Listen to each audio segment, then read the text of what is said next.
Welcome to Readers of the Lost Art with your presenter, Dr. Paul Anthony Taylor, a recovering academic.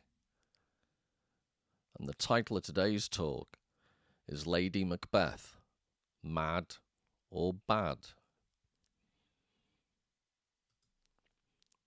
How does your patient, doctor? Not so sick, my lord, as she is troubled with thick-coming fancies that keep her from her rest. Cure her of that.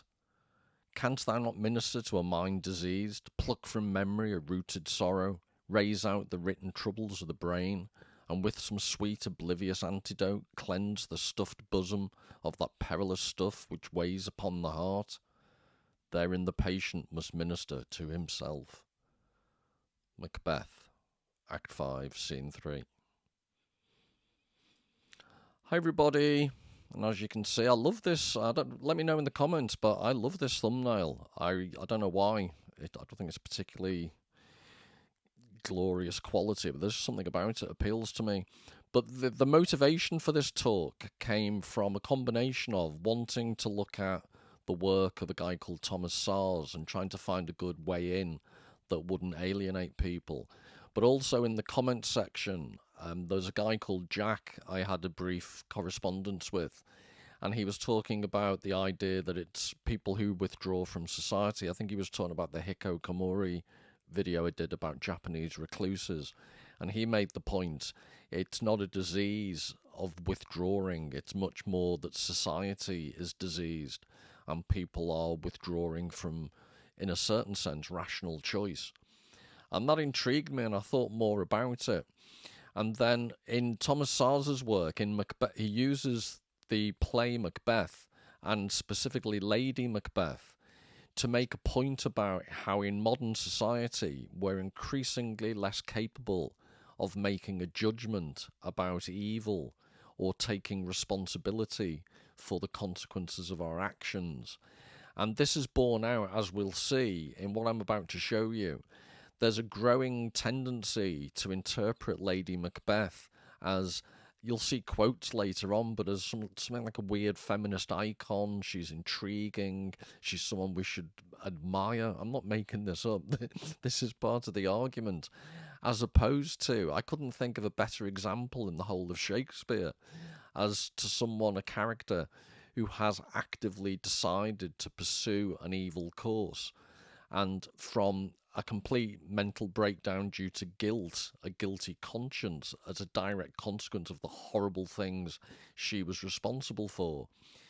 The causality is just so blatantly obvious, and the idea that she can somehow be redeemed because she's interesting, I find for the birds. But I accept in a modern society, people like Jack and I are rather on the outside of this.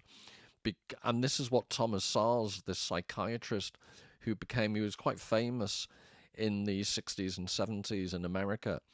And just before he died, I think he died in 2012, I think it was, he did a few interviews not that long before he died, and he made the point that he's never been less well known, but his theories have never been more accurate or applicable.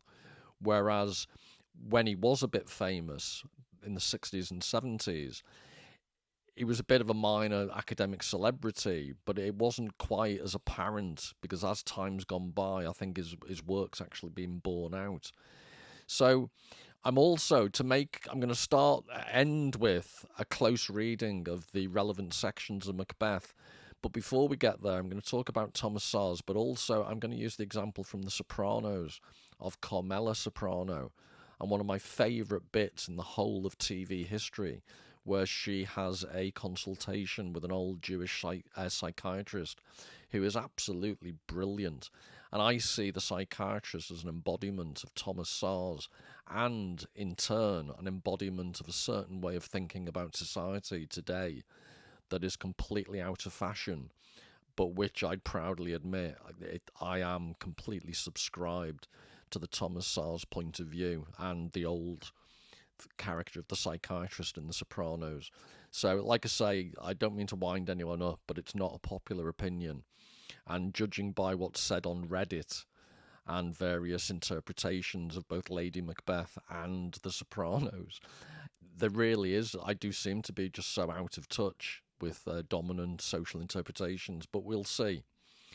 So this is the book I've been talking about. It was written, he did an article of the same name, I think, in a psychiatric journal in 1960. I think this was published in 1961.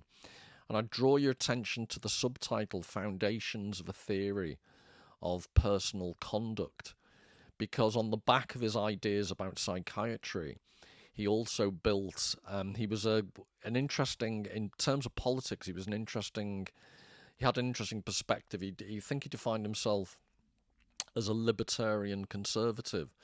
So he believed in conservative social values, family values, for example, traditional values. But he also strongly believed the state, as far as possible, should stay out of people's lives. So he had an ongoing crusade against coercive psychiatry, as he saw it. And this leads to some interesting bedfellows. So he wrote an absolutely scathing review of R.D. Laing's The Divided Self and R.D. Laing himself. I think the title of the essay was called something like Dr. Irresponsible, or The Doctor of Irresponsibility, or something. And it's a biting criticism. But ironically, they both get classed in the school of anti-psychiatry. And he would argue against that. Thomas Szasz would actually say he was never anti or pro-psychiatry. But I'll explore and I'll go into detail what he actually means when he says this quite provocative claim, and he talks about the myth of mental illness. And I want to emphasize from the get-go, I think he has been misrepresented deliberately by the established organs of government in the States in particular, because he railed against establishment psychiatry. So just to make clear, he wasn't disputing the fact that people who are termed as suffering from mental health issues, he doesn't recognize the concept of illness or phrases like health applied to mental aspects of life, because he says it's a misplaced metaphor. He says there is physical illness or physical health, and then it may be more accurate to talk about mental well-being or some other phrase. But he just says a main element of his argument is the minute you talk about mental illness, you're co-opting or you're taking a concept from the physical aspects of medicine and the body, and you're applying it to the mind, and the concept of the mind itself is a metaphor. The mind isn't anywhere in particular. It's a concept. It's not a physical thing. So on the back of what you could just see as a dispute about the use of metaphors, he actually argues the use of language is profoundly significant. And that ties into the whole purpose of this channel. I've argued in the past videos about the importance of metaphor. The whole point of the channel is to emphasize the importance of literature and the importance of language. And in that sense, he fits right in.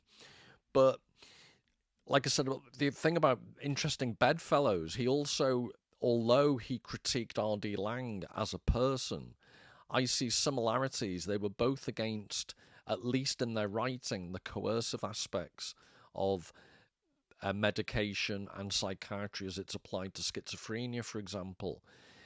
The thing is that Thomas Szasz accused R.D. Laing of being a bit of a hypocrite when he actually practiced coercive control, or he accused him of.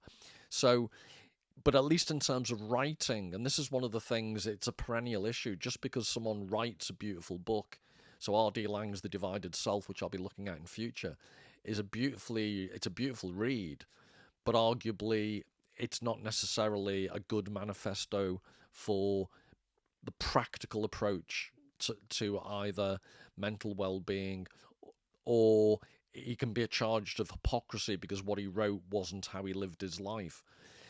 But to me, I've never been bothered by the relationship between what people write and the quality of their character. I think the writing should stand independently. But Thomas Szasz himself, I encourage you to check out videos he's done. I think it was called Firing Line, was an old, long-running series in the States where this conservative thinker was William F. Buckley, who had a very strange combination of a posh northeastern Ivy League school voice combined with a southern drawl. And I think there's a whole reason for that. I don't think he learned English was his third language. He learned Spanish and then French when he was a child, and then he learnt English. So I think the way he picked up English was slightly unusual. But he does a long interview with William Buckley, along with a couple of colleagues who were supportive of Szasz. And it's just really good old-fashioned television. It's really not confrontational. They seem to have a good chemistry between all of them. But Buckley is quite pointed at times, and he gives as good as he gets to Szasz. And he doesn't take any prisoners. I'd also point you to ABC, Australian Broadcasting Corporation, did a radio interview with him that comes in 2 parts, and you can find that on YouTube as well. And the interviewer struggles to come to terms with how direct, and I wouldn't say rude, but he just doesn't put up with the modern tendency to produce word salads and flim-flam. He's incredibly direct and he's incredibly consistent. And I think he's just incredibly refreshing.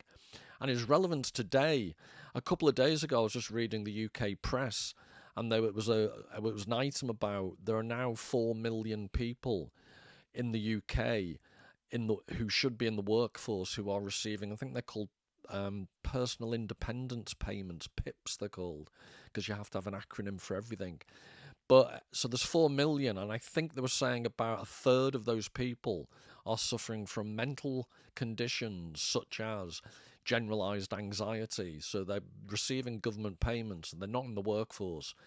And they reckon of those 1/3, so over 1.3 odd million people receiving money for mental conditions. They reckon about, I'm reading another article saying about 700,000 of those people, they're not diagnosed with any specific condition.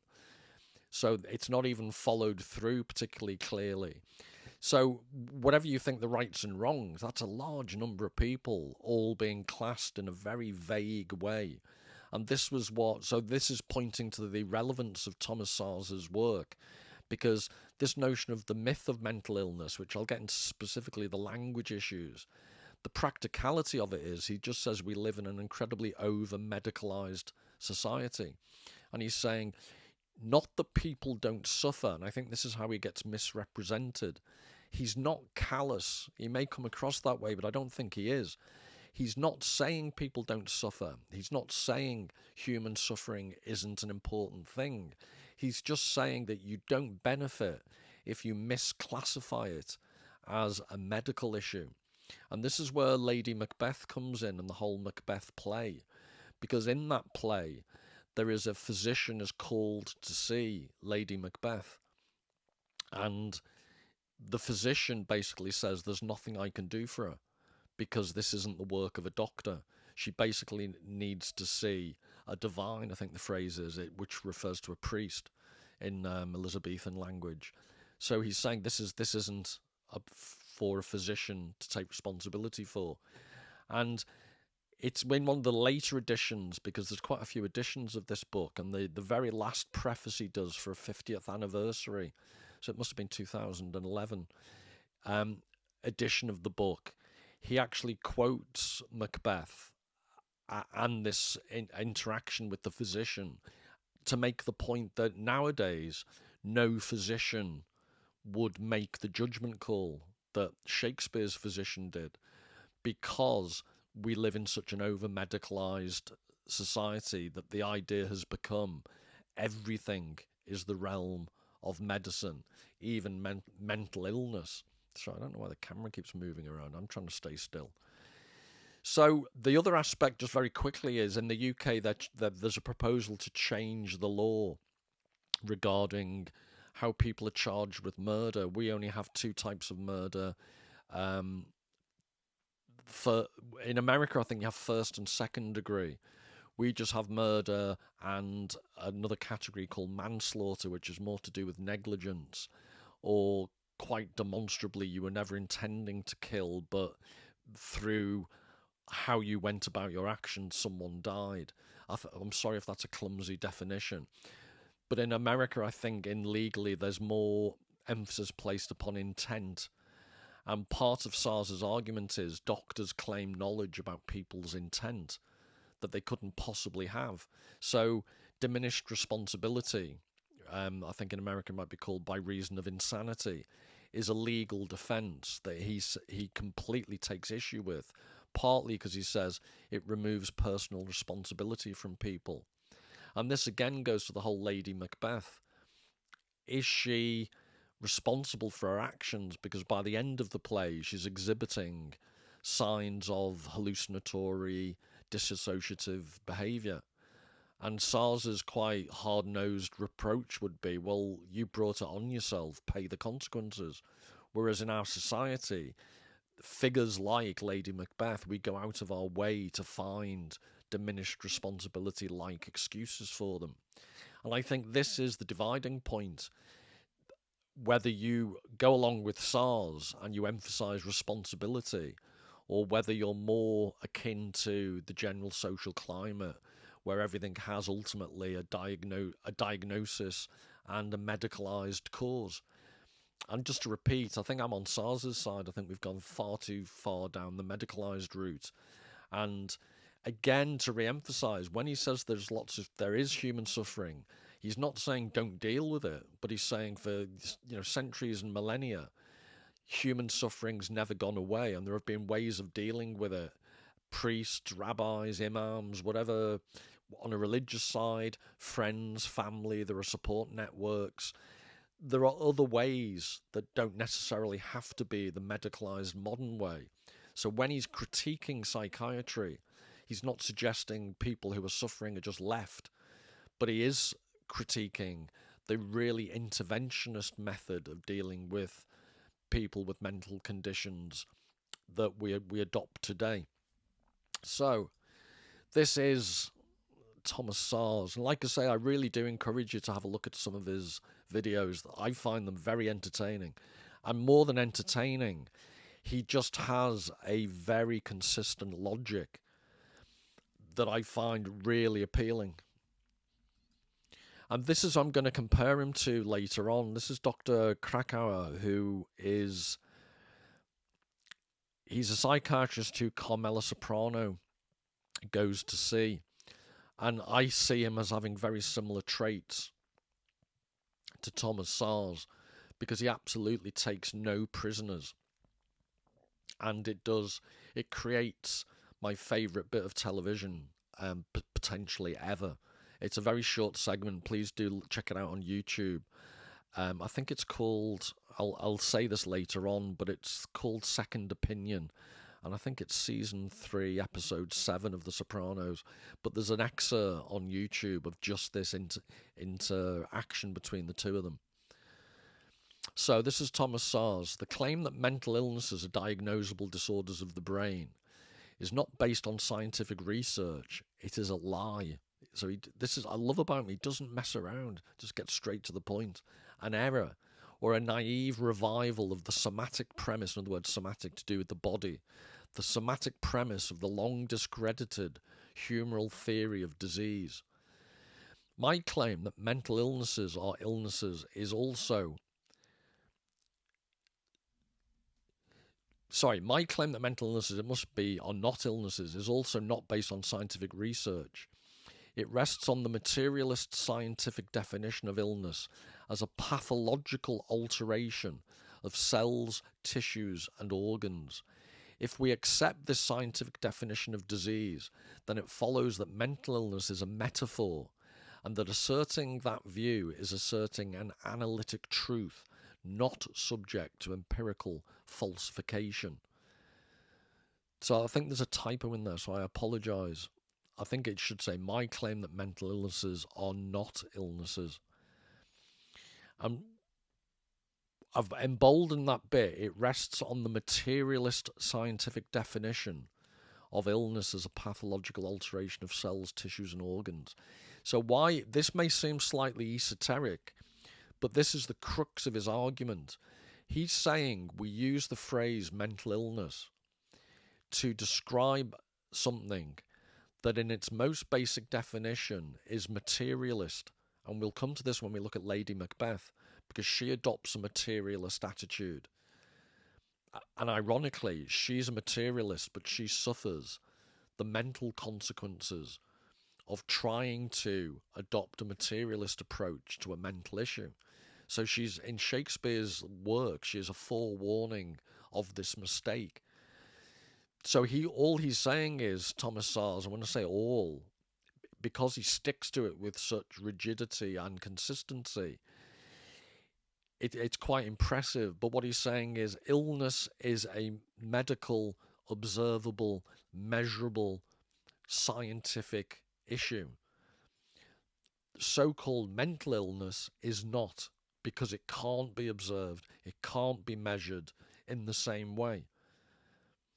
You can do blood tests, you can take x-rays, you can find medical specific causes for bodily or somatic conditions. That's why when you go to see your doctor, they do a battery of tests. You can't do that when it's mental illness. And the reason you can't do that is when you say mental illness, it's only a metaphor. And what I find interesting about this initial crucial distinction is I've just noticed in a lot of modern contemporary debates, I find it's very easy. You can come up against someone who argues very well and persuasively, but if they start with a false premise and you don't draw attention to the specific nature of the crucial false premise, then you can be taken down lots of dark alleys of argument, and you'll really struggle to grapple with what's going on because you've missed the chance to identify the crucial first misstep, or the assumption, or the value judgment that's been made at the very beginning that then gets covered over and hidden. And what Szasz refuses to do is accept the initial premise that mental illness is more than a metaphor. So physicians are trained to treat bodily ills, not economic, moral, racial, religious, or political ills. And they themselves, except psychiatrists, more of later, expect and in turn are expected by their patients to treat bodily diseases, not envy, rage, fear, folly, poverty and stupidity, and all the other miseries that beset man. Strictly speaking then, disease or illness can affect only the body.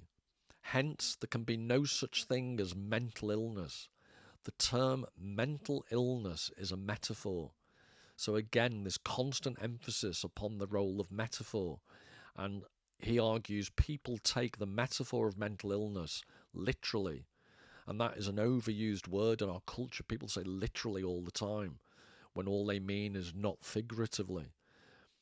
But this over-literalization of a metaphor, mental illness, is one of Szasz's most consistent and I think profound arguments that he keeps to very loyally. I maintain that mental illness is a metaphorical disease, that bodily illness stands in the same relation to mental illness as a defective television set stands to a bad television program. Of course, the word sick is often used metaphorically. We call jokes sick, economies sick, sometimes even the whole world sick.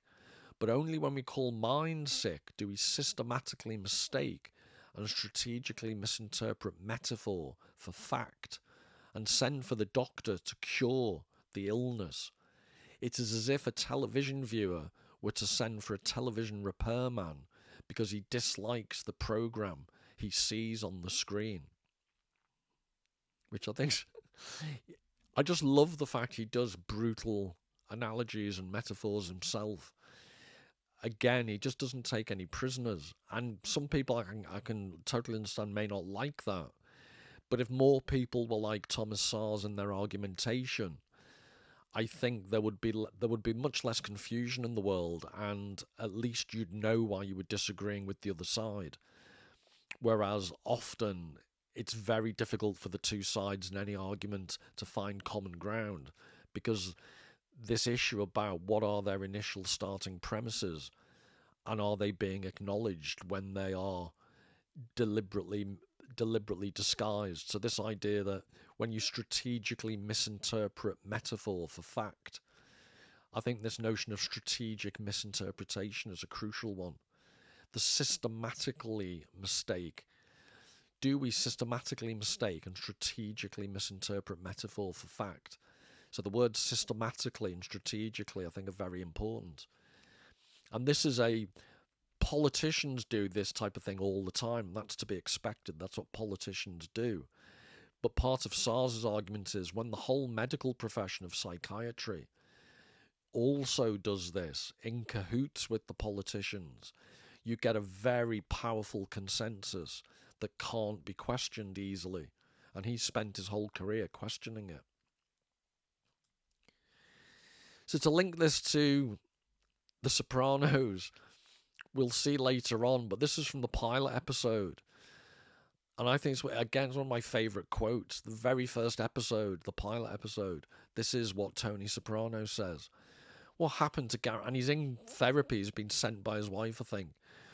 But this is brilliant right from the get-go. This is the undermining of the whole therapeutic endeavour. What happened to Gary Cooper, the strong, silent type? That was an American. He wasn't in touch with his feelings. He just did what he had to do. See, what they didn't know was once they got Gary Cooper in touch with his feelings, they wouldn't be able to shut him up. And then it's dysfunction this, and it's dysfunction that, and dysfunction that and cool, which I believe or know for a fact to be, I think that could be Sicilian, because I think Italian's slightly different, vaffanculo. But anyway, it's either Italian or Sicilian for go and do something very naughty. So, what I'm going to do later, I'm going to go through the relevant bits specifically and closely in Macbeth. But I want to show you, I made the claim earlier on that in our society we struggle to make definitive judgments about responsibility or morality. So it's almost an oxymoron now because the BBC's fallen so low, but there is a unit called BBC Culture online.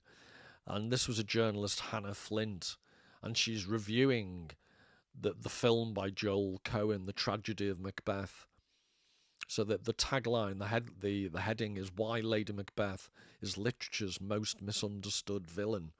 It's like, she's not misunderstood at all. She's a villain. But anyway, there's this bending over backwards to find good in possibly one of the most evil characters that's ever existed in theatre. So McDormand is the actress. I think, is it Frances McDormand? Is the actress in this particular film. So as Lady Macbeth, McDormand commands the screen with matriarchal authority.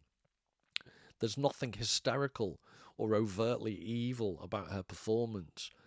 Rather, she plays the character as someone who's determined that their murderous actions are for the good of their hard-working husband. So that's okay then, until the guilt becomes too much to bear.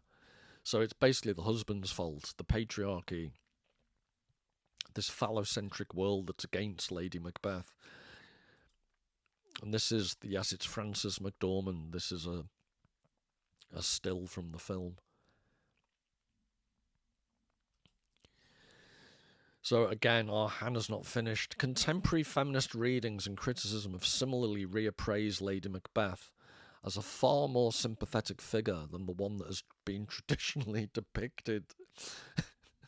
Yeah, incitement to murder is not normally seen in a sympathetic view, but today it is. She might not have been historically perceived as a tragic hero like her husband, but that's because she's the arch manipulator. And Shakespeare didn't give her as much stage time either. Well, obviously sexist William. But the play's title speaks to more than just his devastating fall from grace. It speaks to hers too. So yes, of course it does. She's racked with quite justifiable guilt, as we'll see. So again, a still from the film. The poor put upon Lady Macbeth, according to our Hannah.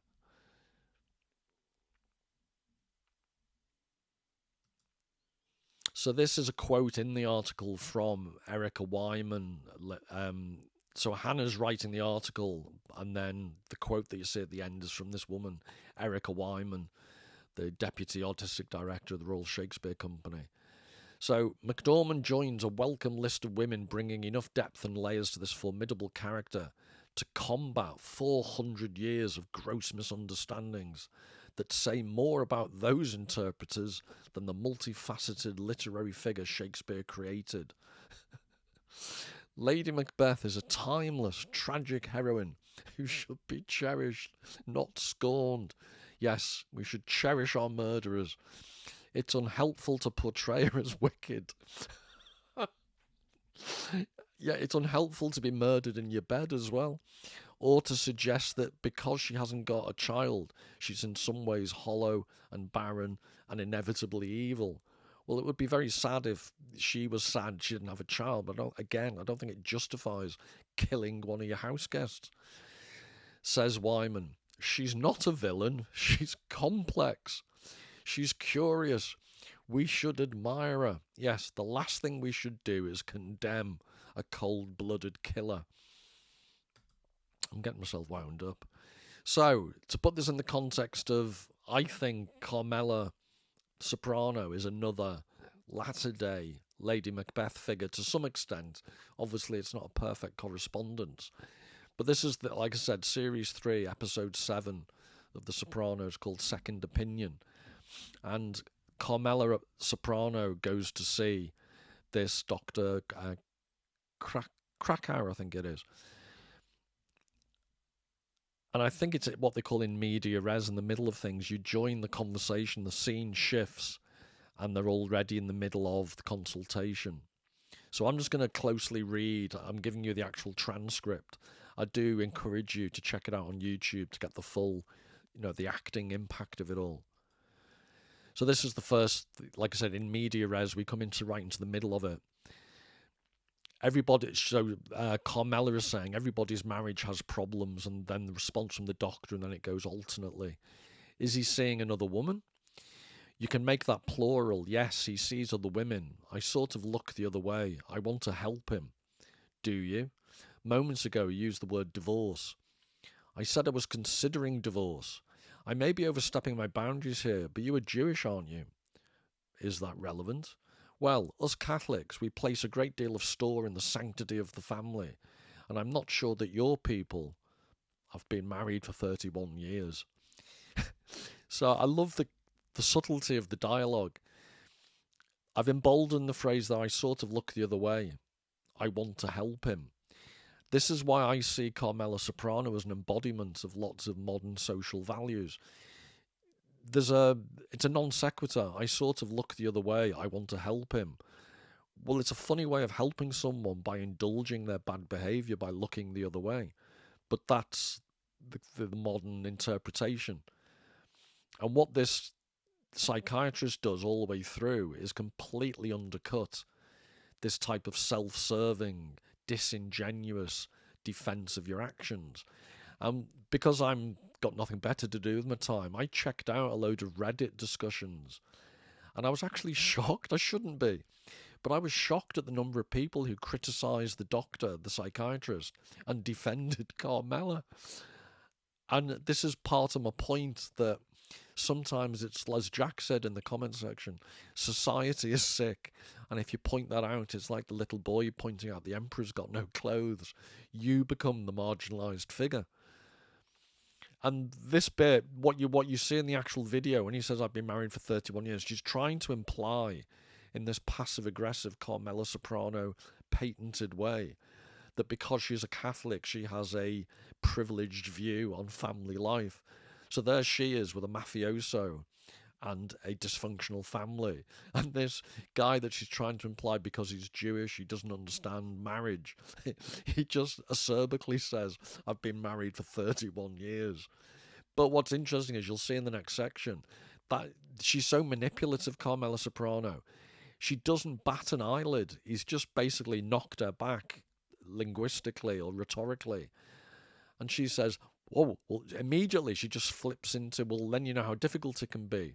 He's a good man. He's a good father. So this is the SARS-like response from Dr. Krakauer. You tell me he's a depressed criminal, prone to anger, serially unfaithful. Is that your definition of a good man? And I've seen this comment on Reddit of a similar kind. She says, I thought psychiatrists weren't supposed to be judgmental. So this is the understanding of psychiatry in a modern context. You go to have all your flaws reinforced and all your self-indulgences. It's like, the old medieval, in the Catholic Church, you were sold indulgences, which was relief from purgatory by a priest. And it was a very corrupt system. But this is how Carmela sees modern psychiatry. You go and pay your money, and you're indulged. Your foibles and your unwillingness to take responsibility for your mistakes is indulged. It's a new form of medieval indulgence. Or indulgence, sorry. This is where Dr. Krakauer carries on. Many patients want to be excused for their current predicament because of events that occurred in their childhood. That's what psychiatry has become in America. Visit any shopping mall or ethnic pride parade to witness the results. And then Carmela says, so what we're saying here stays in here, right? And he says, by ethical code and by law. His crimes, they're organised crime. And he says, the mafia. And then she does this emotional, she's very manipulative. Oh, Jesus, oh. And then she flips, so what? So what? He betrays me every week with these whores. And then, quite rightly, the doctor is murdering people left, right, and centre, but all she's bothered about, no, it's not just, but the fact he's being unfaithful with women seems to her more important than the fact he could be killing people. So the doctor says probably the least of his misdeeds. And then she can't stand this. It's like rage quitting on YouTube or online, which I see quite a lot. She gets up to go and he says, you can leave now, or you can stay and hear what I have to say. You're going to charge the same anyway. I won't take your money. Well, that's a new one. You must trust your initial impulse and consider leaving him. You'll never be able to feel good about yourself. Never be able to quell the feelings of guilt and shame that you talk about as long as you're his accomplice. You're wrong about the accomplice part, though. Are you sure? All I do is make sure he's got clean clothes in his closet and dinner on his table. So enabler would be a more accurate job description for you than accomplice. My apologies. So you think I need to define my boundaries more clearly, keep a certain distance, not internalise my... So she starts to use all this word salad of touchy-feely, woo-woo therapy speak. And he comes straight back with, again, Thomas Szasz like, what did I just say? Leave him. Take only the children, what's left of them, and go. So she says, and here's another character, the priest is really woke before woke was a real thing. Trendy, liberal-minded priest. My priest said I should try and work with him, help him to be a better man. How's that going? And then he says, have you ever read Crime and Punishment, Dostoevsky? It's not an easy read. It's about guilt and redemption. And I think were your husband to turn himself in, read this book and reflect on his crimes every day for 7 years in his cell, then he might be redeemed. So Carmela starts coming out with excuses straight away that are all about inconvenience, not actually about morality. Oh, I'd have to get a lawyer, find an apartment, arrange for child support. You're not listening. I'm not charging you because I won't take blood money, and you can't either. One thing you can never say that you haven't been told. I see. You're right, I see. And I've emboldened this bit. One of the themes I think that is constant in Thomas Szasz's work and is very unfashionable is his insistence on responsibility. And this is where I think there's a misunderstanding about people who are accused of not being empathetic or sympathetic, when in fact, I can't speak for Thomas Szasz, but I agree with his philosophy, and I would say, from my perspective, I can be, believe it or not, very empathetic and sympathetic. But I have a really, I draw a really strong line. If someone's been forewarned, they've had full forewarning, and despite that warning, despite that counselling, they have gone and done something in full knowledge that what they're doing, A, is wrong, B, may have terrible consequences. Then they go and do it anyway, and then they expect sympathy or empathy from other people. That's where I draw the line. No, there should be consequences in life, in morality, in theology, however you want to term it. So he says quite clearly, one thing you can never say that you haven't been told. I think that's crucial. And then out of her own mouth, she says, I see. You're right. I see. And then she spends the rest of the whole collection of series not seeing, and despite knowing he's right, doing what's easiest for her, not what is morally correct. There endeth the lesson. I should have been an old-time preacher. So, just to ground all this in Macbeth itself. So, this is Act 5, Scene 1. I think you've seen him very briefly earlier on.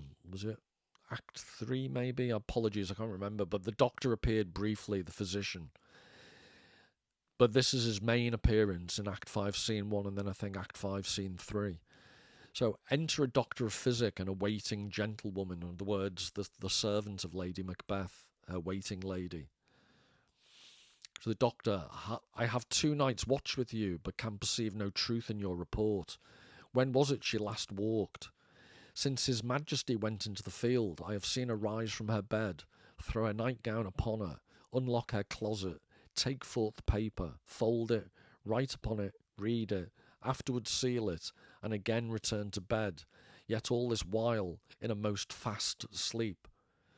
And there's a little hint, it's almost like, I think later on as well, Elsinore in Hamlet, when they're waiting on the battlements to see whether they can see the ghost again. So they've obviously a couple of nights already, they've been waiting for this appearance. And it is almost a ghostly-like appearance of Lady Macbeth. A great perturbation in nature, to receive at once the benefit of sleep and do the effects of watching. In this slumbery agitation, besides her walking and other actual performances, what at any time have you heard her say? That, sir, which I will not report after her. You may to me, and 'tis most meet you should, neither to you nor anyone, having no witness to confirm my speech. So I'm guessing for a servant it would be quite... You're putting yourself in a terrible position if you're reporting on your higher-ups without any witnesses. Lo you, here she comes. This is her very guise, and, upon my life, fast asleep. Observe her, stand close. How came she by that light? She's got a lamp with her. Why, it stood by her. She has light by her continually. 'Tis her command. You see her eyes are open. Aye, but their senses are shut. What is it she does now?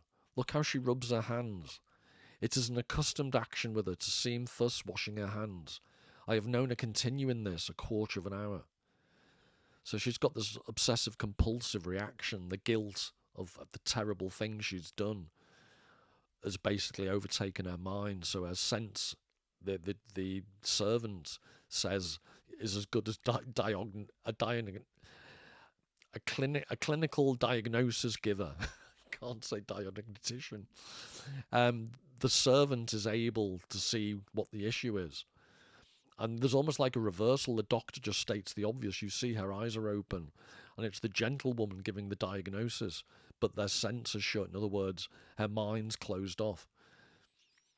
She has light by her continually, so she's obviously can't deal with the dark, which is ironic because she basically earlier on in the play called upon the dark spirits basically to help unsex her, to help her lose all her gentleness.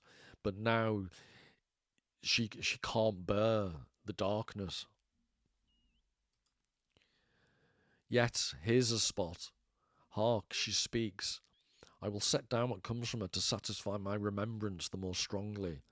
Out, damn spot, out, I say. 1, 2, why then, 'tis time to do it. Hell is murky. Fie, my lord, fie, a soldier and a feared. What need we fear who knows it, when none can call our power to account? Yeah, who would have thought the old man to have had so much blood in him? Do you mark that? The Thane of Fife had a wife. Where is she now? What, will these hands ne'er be clean? No more o' that, my lord, no more o' that. You mar all this with starting. Go to, you have known what you should not. She has spoke what she should not, I'm sure of that. Heaven knows what she has known. Here's the smell of blood still. All the perfumes of Arabia will not sweeten this little hand. Oh, oh, oh. Again, it's almost the reversal between the doctor and the servant. You have known what you should not.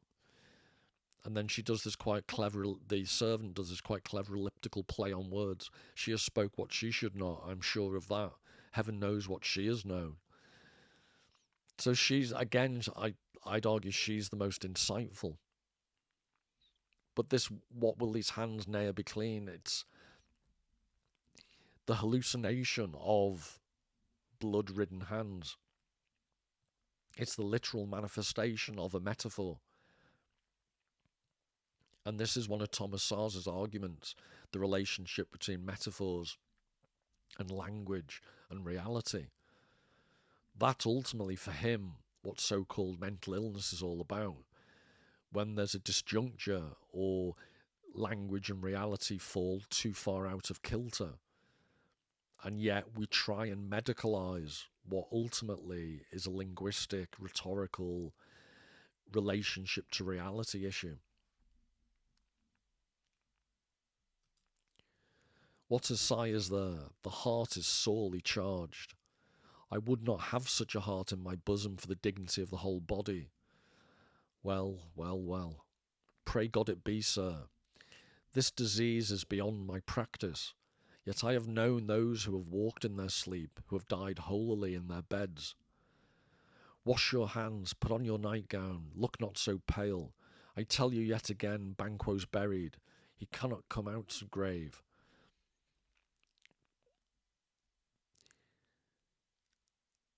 So what a sigh is there? The heart is sorely charged. Again, it's quite vagueness. And this is what's good about it. The doctor is vague. He doesn't know what's going on. And then he explicitly states, this disease is beyond my practice. And if there's one key phrase in the whole of Macbeth that you could apply, according to Thomas Szasz, to the concept or to the profession of psychiatry, that is what modern-day psychiatrists will never ever say, and yet Thomas Szasz argues they should, because so-called mental illness, the metaphor of illness applied to the mind, is for physicians, for medical, physical-based doctors, it should be, this disease is beyond my practice.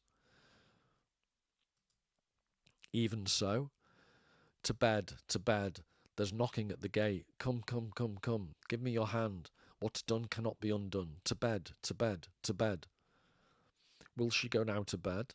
Directly. Foul whisperings are abroad. Unnatural deeds do breed unnatural troubles. Infected minds to their deaf pillows will discharge their secrets. More needs she the divine than the physician. God, God forgive us all. Look after her. Remove from her the means of all annoyance, and still keep eyes upon her. So good night, my mind she has mated, and amazed my sight. I think but dare not speak. Good night, good doctor. So his summary, unnatural deeds do breed unnatural troubles, infected minds to their deaf pillows will discharge their secrets. The divine there, more needs she the divine means a priest than the physician. So the only practical advice you can give is remove her all means of annoyance who's worried about what she might do to herself, and keep her observed. But as a clear statement of causality, unnatural deeds, what she's done is horrendous, evil and unnatural. do breed unnatural troubles. Her mind has become infected by the evil that she committed, or the consequences that she can't cognise. And that's why she needs the divine, the priest, rather than the physician. Except, Szasz argues, we live in a society that throws physicians at metaphysical, theological problems. So then, this is later on, scene 3, Act 5. How does your patient, doctor? Not so sick, my lord, as she is troubled with thick-coming fancies that keep her from her rest. Cure her of that. Canst thou not minister to a mind diseased, pluck from the memory a rooted sorrow, raise out the written troubles of the brain, and with some sweet oblivious antidote, cleanse the stuffed bosom of that perilous stuff which weighs upon the heart? Therein the patient must minister to himself. And this is absolutely in beautiful, dramatic description. Shakespeare's in the mouth of Macbeth is putting the whole ethos of modern society that is medicalised and expects troubled minds to be dealt with through the ministry, in other words, through medical help. Canst thou not minister to a mind diseased? And I'm pretty sure earlier on, Lady Macbeth uses the phrases about ministry almost sarcastically. Canst thou not minister to a mind diseased, pluck from the memory a rooted sorrow? Can't you just take these things away? Raise out the written troubles of the brain, and with some sweet oblivious antidote, now, modern drugs, cleanse the stuffed bosom of that perilous stuff which weighs upon the heart. And the doctor's quite clear, no, the patient needs to take responsibility and sort their own problems out. Doesn't mean they can't be helped, but it's definitely not the route that Macbeth wants, an easy cure for a deep metaphysical problem. Throw physic to the dogs, I'll none of it. Come, put mine armour on, give me my staff. Satan, send out, doctor, the thanes fly from me. Come, sir, dispatch. If thou couldst, doctor, cast the water of my land, find her disease. I think the water of my land there is urine, to do a urine test. Find her disease and purge it to a sound and pristine health. I would applaud thee to the very echo that should applaud again. Pull it off, I say. What rhubarb senna or what purgative drug would scour these English hence? Hear'st thou of them?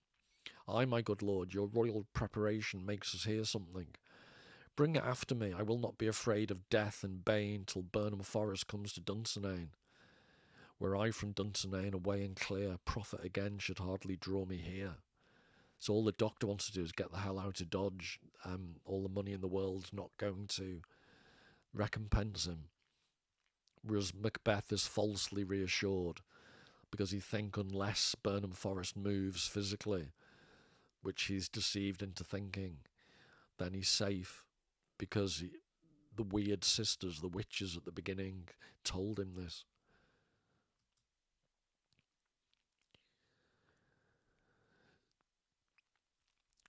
Now, this is Lady Macbeth. So I'm contrasting now Lady Macbeth. This is Act 1, Scene 5. So come, you spirits that tend on mortal thoughts, unsex me here, and fill me from the crown to the toe top full of direst cruelty.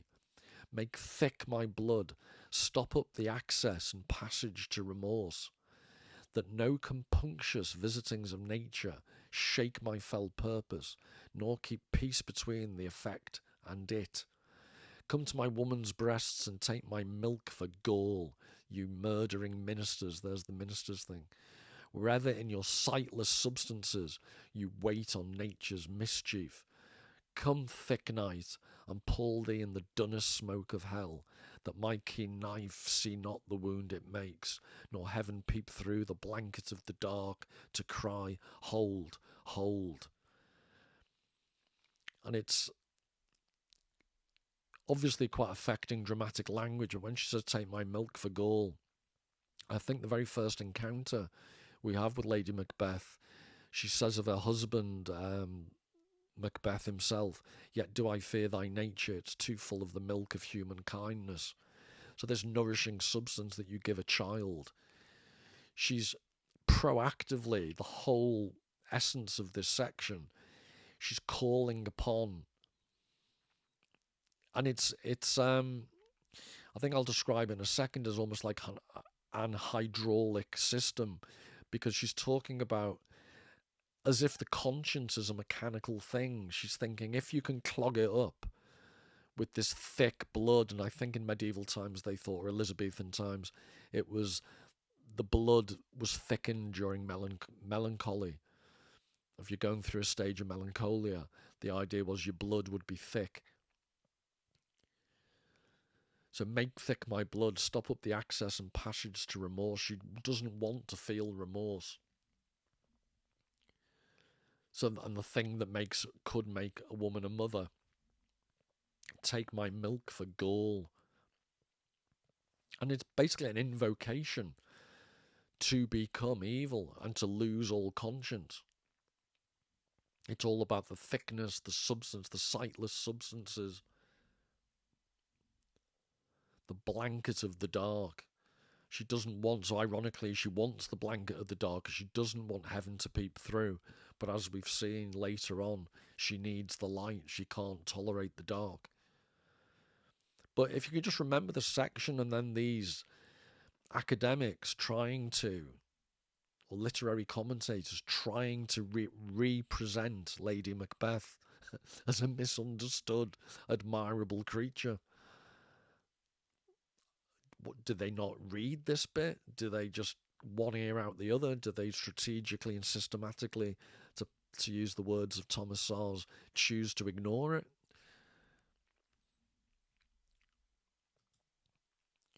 So this is what I was saying, that the hydraulic, I'm sorry if the analogy or the metaphor doesn't quite work because I know nothing about physics, but it struck me that this fluid theory of conscience, so she thinks the route to our conscience can be blocked with thick blood.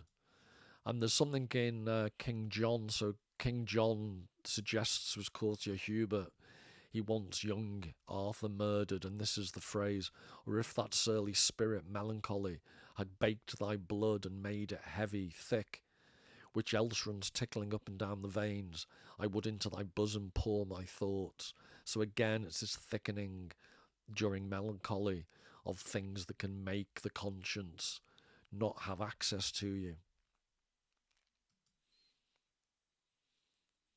And something vaguely similar, Lady Macbeth says, hie he hither, that I may pour my spirits in thine ear.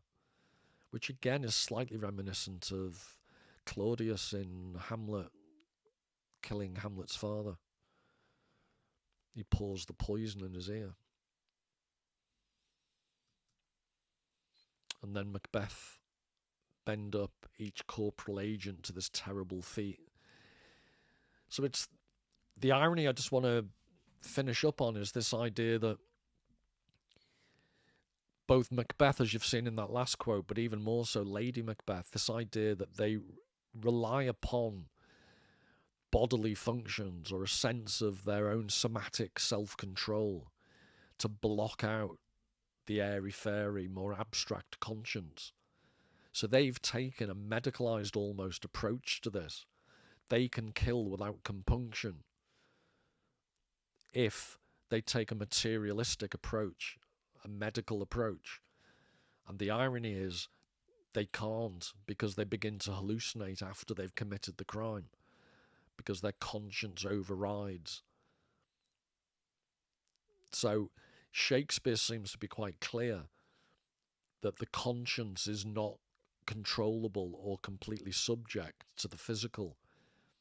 And yet psychiatry, according to Thomas Szasz, takes the mental illness metaphor and treats it literally as if it has a physical basis, when he would say, no, Shakespeare is writing about the very things, the trouble and the stress and the existential angst, the Kierkegaardian trembling unto death, sickness unto death, all these ideas, and Kierkegaard's someone I want to come back to.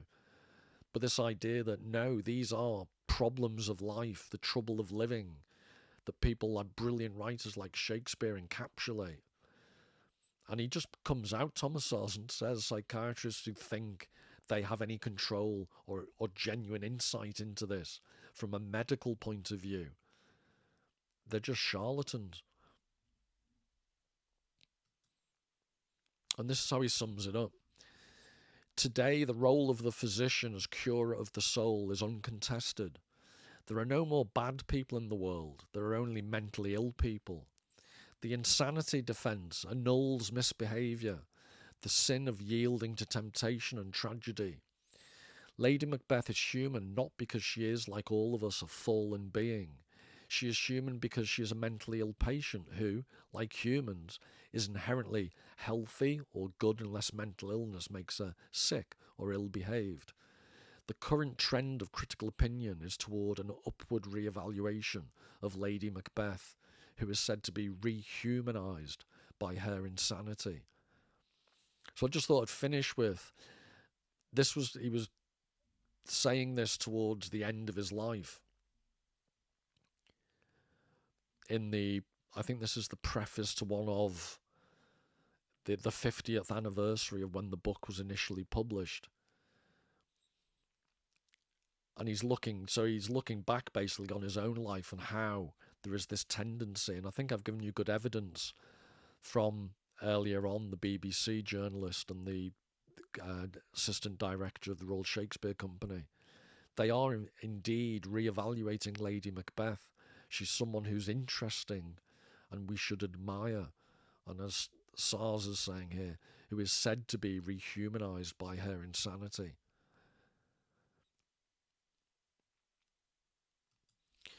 Right, well, I'm not sure enjoy is the right word, but I hope you enjoyed my bilious attack, Szasz-infused attack on the misconceptions of psychiatry.